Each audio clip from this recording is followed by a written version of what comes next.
बचपन में हम अक्सर अपनी दादी नानी से चांद की कहानी सुना करते थे। चांद दिखने में बहुत ही प्यारा लगता है और आज भी कई कवि और गीतकार चांद पर कविताएं और गीत लिखते हैं। लेकिन दोस्तों, बात जब कविताओं से हटकर चांद पर जाने की आती है तो ये एक चुनौती के समान होती है। ये बात सच है कि इंसानों ने चांद पर कदम रख लिए हैं, लेकिन फिर भी यहां जाना खतरे से खाली नहीं है। एक दौर था जब चांद पर जाना इंसान के शक्तिशाली होने का प्रमाण हुआ करता था, लेकिन आज हम स्मार्टफोन के दौर में हैं और आज के स्मार्टफोन्स में ऐसे ऐसे फीचर हैं जिसके बारे में जानकर आपको हैरानी होगी। जी हां दोस्तों, लगभग 50 साल पहले तकनीकी रूप से इंसानों का ज्ञान सीमित था और तभी यानी कि 1969 में नासा ने इंसानों को चांद पर भेजने का काम किया था। जुलाई 1969 में पहली बार इंसान को चांद पर भेजा गया था और नवंबर 1969 में नासा ने दोबारा से इंसानों को चांद पर भेजा था। नासा यहीं पर नहीं रुका, उसने 1972 से पहले तक इंसानों को 6 बार चांद पर भेजकर इतिहास रच डाला था। उस दौरान लोगों में ये चर्चा होने लगी थी कि अब इंसान चांद पर अपनी बस्तियां बसाएगा, लेकिन बाद में कुछ ऐसा हुआ कि चांद पर जाने की इच्छा इंसानों ने त्याग दी।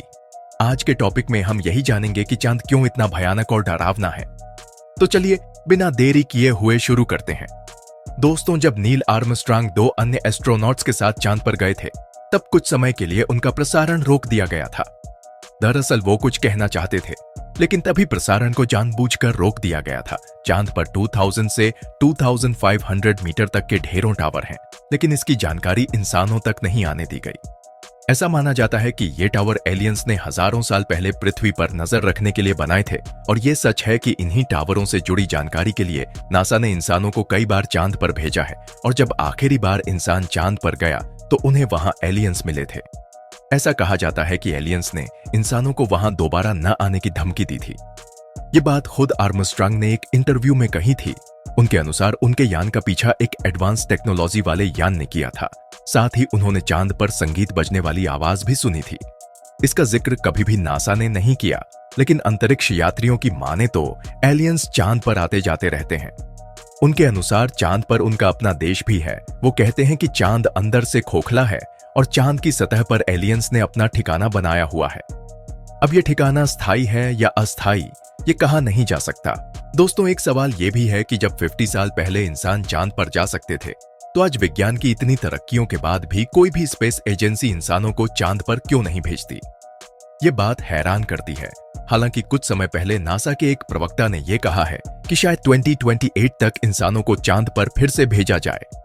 उनके अनुसार अभी चांद पर मिशन की तैयारी चल रही है।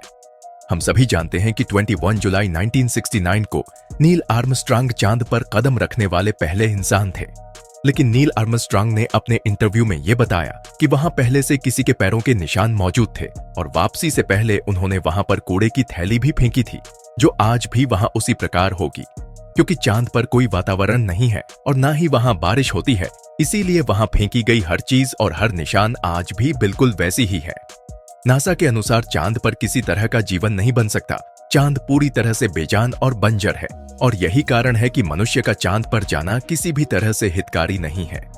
उनके अनुसार यही सबसे बड़ा कारण है कि चांद पर इंसानी मिशन बंद कर दिए गए हैं।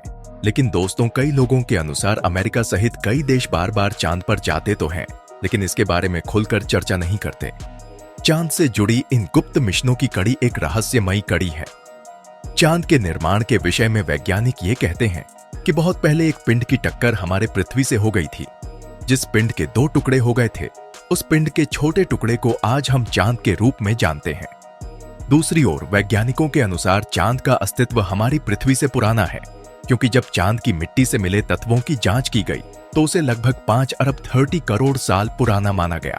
और ये हम सभी अच्छी तरह से जानते हैं कि हमारी पृथ्वी 4.5 अब साल पुरानी है। चांद की मिट्टी की जांच के दौरान यह भी पता चला कि उस मिट्टी में नेपच्यून जैसे एलिमेंट हैं, जबकि धरती की मिट्टी में इस तरह के कोई भी एलिमेंट नहीं पाए जाते हैं। एक और जानकारी है जो हमें हैरान करती है। दरअसल चांद हमारी पृथ्वी के गुरुत्वाकर्षण के क्षेत्र से भी बाहर है, लेकिन फिर भी वो हमारी पृथ्वी की परिक्रमा कर रहा है। इस बारे में वैज्ञानिकों का मानना है कि चांद प्राकृतिक है, इसीलिए ऐसे हो रहा है। लेकिन बहुत से लोगों का मानना है कि चांद का निर्माण किसी अन्य इंटेलिजेंट सिविलाइजेशन द्वारा किया गया है, जिसके जरिए पृथ्वी पर नजर रखी जाती है। एक और हैरान करने वाला तथ्य यह है कि करीब 910 साल पहले चांद अपने आप गायब हो गया था। ऐसा कहा जाता है कि उस दौरान कई महीनों तक चांद गायब रहा, लेकिन बाद में फिर से प्रकट हो गया। ये खबर उस दौरान अपने चरम पर थी। लोगों को लग रहा था कि चांद के गायब होने के पीछे कोई ना कोई कारण जरूर है।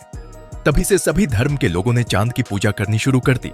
लेकिन विज्ञान ने इस अंधविश्वास से पर्दा उठाने के लिए जब इसकी जांच की तो उन्हें पता चला कि 11वीं सदी में एक ज्वालामुखी में भयंकर विस्फोट हुआ था, जिससे भारी मात्रा में राख और धूल कण बाहर निकली थी। ये धूल कण इतनी ज्यादा थी कि इसकी वजह से चांद नहीं दिख रहा था।